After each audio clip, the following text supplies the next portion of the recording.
plusieurs chrétiens captifs de la masturbation.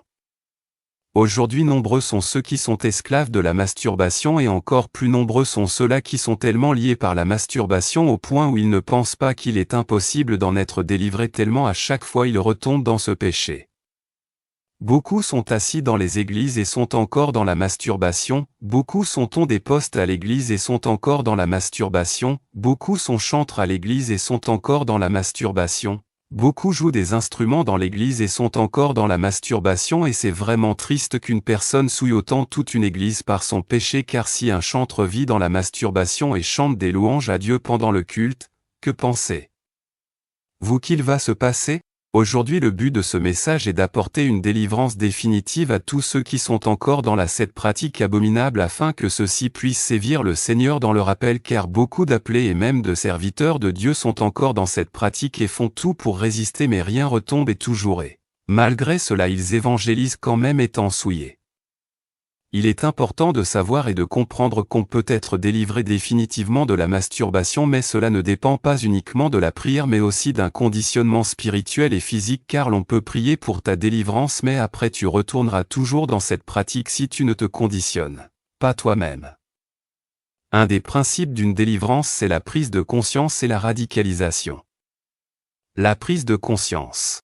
Il est impossible de servir Dieu étant encore dans le péché, cela est complètement impossible, c'est pourquoi le diable retient des millions de jeunes chrétiens appelés à servir Dieu dans toutes sortes de déviations car en cette fin de temps la jeunesse est très précieuse pour gagner le monde et beaucoup de jeunes ont été choisis par le Seigneur mais malheureusement l'obstacle à cet appel c'est le péché et parmi eux nous avons la masturbation qui détruit et ronge l'âme et pour en être délivré il faut premièrement prendre conscience des dégâts que cause ce péché dans la vie et des différentes barrières spirituelles établies. Il suffit aussi de compter le nombre d'années acquis dans le Seigneur et le nombre d'années actives dans la masturbation pour se rendre compte à quel point le diable maintient en captivité. Imaginez un chrétien qui se sanctifie depuis 1 an et un chrétien qui vit dans la masturbation depuis 1 an, il y a un grand écart car en 1 an on peut beaucoup recevoir de Dieu pour la mission. Il faut donc prendre conscience de tout le temps perdu pas seulement dans la masturbation mais dans le péché en général et comprendre que le diable te tient en captivité et t'a déjà fait perdre beaucoup d'années de ta vie. En ceci une décision de ne plus se laisser dominer par aucun désir charnel doit être prise ce qui conduira à une recherche active de la délivrance car Jésus-Christ est capable de délivrer l'homme de tout péché et de toute chaîne et c'est d'ailleurs pour cette raison qu'il a versé son sang afin que l'homme soit libéré du péché et de tout lien du péché pour vivre une vie sainte afin d'avoir part à la vie éternelle. Romains 6 verset 22. Mais maintenant, étant affranchis du péché et devenus esclaves de Dieu, vous avez pour fruit la sainteté et pour fin la vie éternelle. Ainsi donc quelles que soient les années de masturbation, le Seigneur est capable de détruire son emprise sur ta vie et t'affranchir définitivement de ça mais seulement tout dépend de toi car il te faudra passer par la délivrance et ensuite par un conditionnement c'est-à-dire un mode de vie strict car une fois les esprits qui te poussent à la masturbation chassés, ils essayeront de revenir et pour les résister il faudra un conditionnement strict des choses à faire et des choses à ne plus faire et c'est donc ainsi que progressivement la délivrance va s'opérer. La délivrance.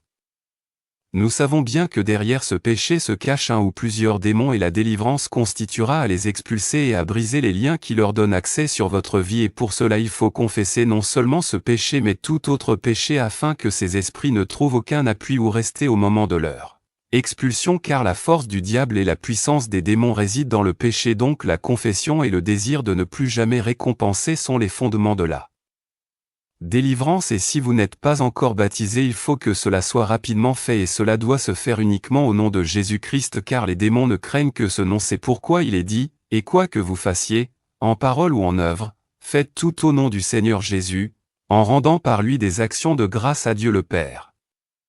Colossiens 3 verset 17. Le conditionnement.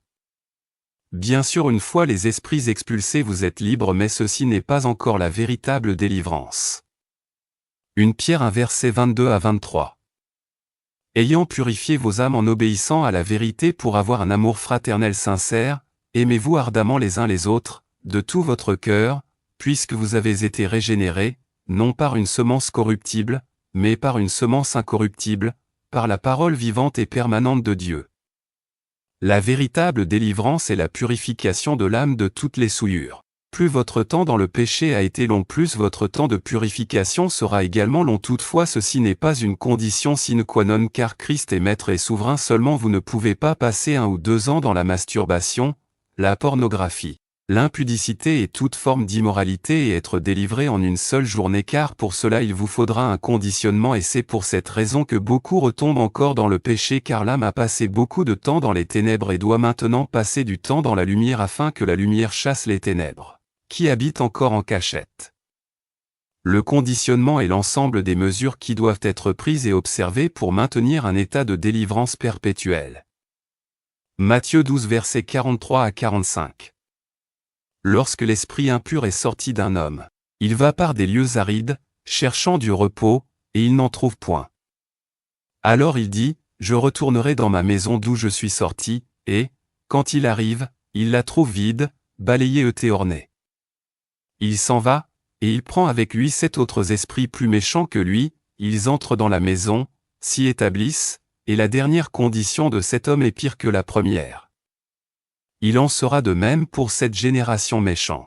Cette révélation du Seigneur Jésus-Christ est très importante pour maintenir un état de délivrance, car ici le Seigneur nous révèle que la délivrance n'est pas acquise, mais il faut la maintenir afin que celle-ci demeure permanente, car lorsque l'esprit méchant est expulsé, il rôde et cherche à revenir, et il revient si son dépôt est trouvé dans le corps de la personne.